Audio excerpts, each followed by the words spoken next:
Qual a expectativa de vocês para a posse do presidente Lula no próximo dia 1º de janeiro? O bolsonarismo ainda oferece algum risco de confusão? Com a palavra, Joana Salem. Boa noite, Breno. Boa noite, Genuíno. Boa noite, Igor. Vou fazer aqui a substituição difícil da Vanessa, que sempre faz ótimos comentários. E vamos lá. Bom, eu acho que o dia da posse vai ser um dia extremamente festivo, talvez seja uma das posses mais festivas da história da República. Lembrando que a posse de 2002, aliás, de 2003, né, de 1º de janeiro de 2003, foi extremamente poderosa na nossa história. Joana, você tinha nascido na posse de 2003? Já. Eu ainda não tinha votado. Meu primeiro voto foi em 2004. Para prefeito, mas eu fiz campanha, enfim, eu usava a camiseta do Lula em 2002, ainda tinha 15 anos, eu não podia votar. Mas a posse de agora tem todo esse simbolismo do que foi o período Bolsonaro, que foi um período massacrante para a população brasileira, né? Então existe um caráter um pouco de quase, sei lá, um aspecto simbólico e um aspecto de libertação, né? As pessoas estão se sentindo libertadas de um clima político muito pesado, de uma situação catastrófica, de um processo de destruição que emocionalmente, inclusive, não só materialmente, mas emocionalmente massacrou a população brasileira, particularmente a população mais pobre, né? E que nos deixou nessa situação que vivemos hoje, né? De necessidade de reconstrução de tudo, basicamente, né? Então, eu acho que vai ser um período, vai ser uma posse extremamente festiva, catártica, né? E eu tenho a impressão que o perigo bolsonarista, aquela ameaça que paira sobre o momento da posse, com os processos de prisão desencadeados há 2 semanas pelo Alexandre de Moraes, tende a ser desativado, né? A operação de guerra que o bolsonarismo de maneira molecular, estava organizando, inclusive com os CACs, com os seus fuzis, com as suas granadas, né, com o seu armamento pesado. Eu acho que isso tende a ser desarmado, desativado por essas operações de prisão, embora eu acho que sejam insuficientes, porque o processo de desarmamento concreto do bolsonarismo vai precisar acontecer ao longo do governo, de preferência no primeiro ano de governo, né? Então, eu tenho a impressão que não vai ter aquela ameaça de perigo que, por um certo momento, se pensou que poderia ter, e que vai ser um momento extremamente festivo e, como diz o slogan, né, que foi criado para essa posse, a alegria vai tomar o poder. É claro que tem um deslumbre, né, nesse slogan, uma referência até à redemocratização do Chile, né, a campanha do plebiscito de 88, a alegria já vem. A alegria vai tomar o poder, mas daí no dia 2 de janeiro, quem vai tomar o poder mesmo é uma frente ampla, que tem uma série de contradições e que vai ter que se virar com as crises internas que podem surgir dessas contradições. Com a palavra, José Genuíno. Bem, Breno e meus companheiros e os que nos acompanham, eu era presidente do PT na posse de 2002. Foi uma posse potente e eu concordo com a Joana. Essa posse vai ser uma grande festa cívica. O país vai respirar, vai se desintoxicar, vai tirar uma espécie de algemas.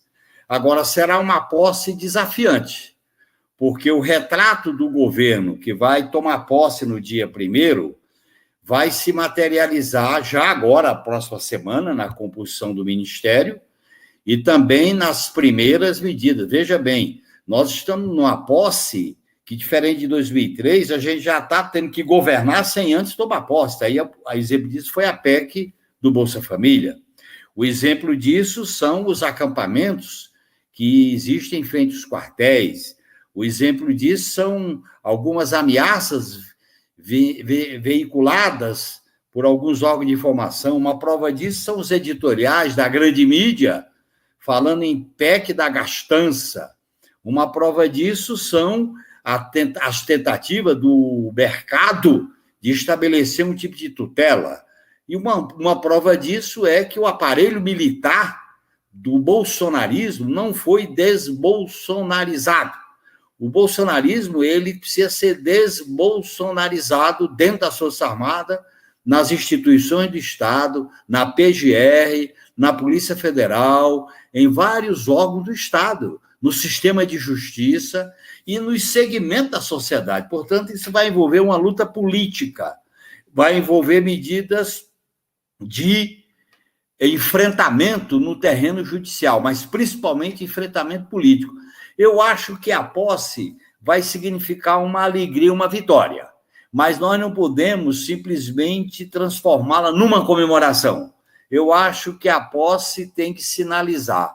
Por isso que é correto ocupar Brasília no dia 1º, essa palavra de ordem é correta. Eu acho que o Breno tem razão quando ele já discutiu essa questão aqui, de que após a vitória do Lula, nós temos que ter feito alguma manifestação popular antes da posse, que vai se dar no dia 1º, porque os bolsonaristas ganharam tempo, fizeram provocações, mediram força com os acampamentos dos quartéis, eles, em certa medida, marcaram posição e fizeram alguma conquista em manter a tutela militar. Lamentavelmente, nós não enfrentamos isso. E esse escombro que a transição está mostrando em relação às políticas públicas, em relação ao desmonte, em relação à crise social, em relação à crise financeira, em relação à crise administrativa, era preciso ter mostrado também, e eu vi isso num relatório que eu recebi do Instituto Tricontinental, que eu faço questão de divulgar aqui, um relatório sobre a necessidade do desmonte das arbitrariedades, das ilegalidades, dos casuísmos legais que foi implantado dentro das Forças Armadas. Com a palavra, Igor Felipe. Boa noite, Breno. Boa noite, Genuíno. Seja bem-vinda, Joana. Um abraço a todos que estão nos acompanhando nessa noite de sexta-feira, às vésperas do dia de Natal.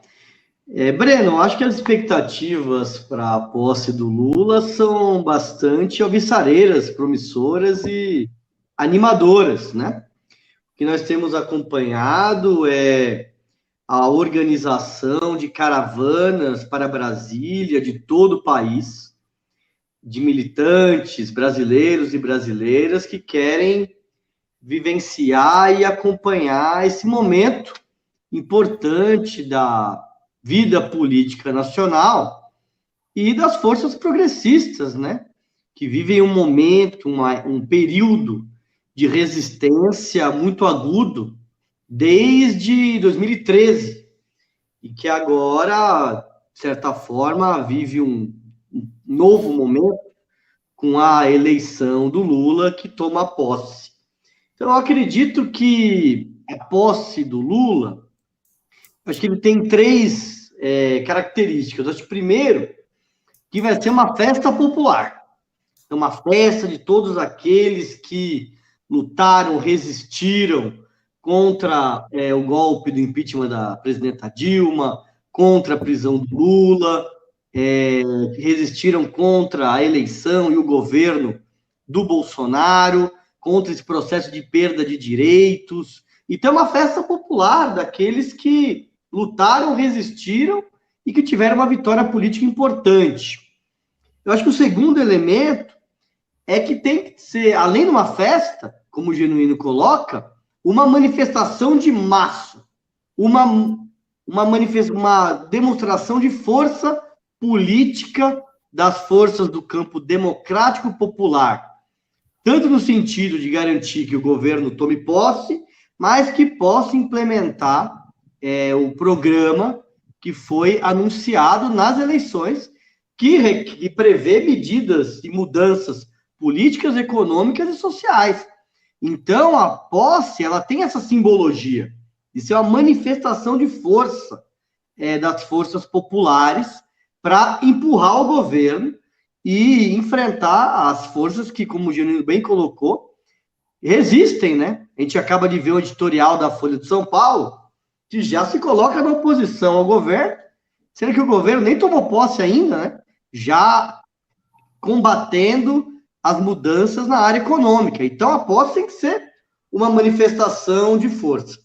E, por fim, Breno, eu acho que a posse do Lula, ela marca a inauguração de um novo tempo. de que as cicatrizes do passado não foram fechadas, mas vai ser um momento marcado pela esperança, a esperança de mudar o país e de melhores dias para o nosso povo, e também de luta contra o bolsonarismo, luta contra o neoliberalismo e luta contra as amarras que nos prendem ao passado. Então, acho que essa que é a simbologia da posse do Lula no dia 1º, Breno.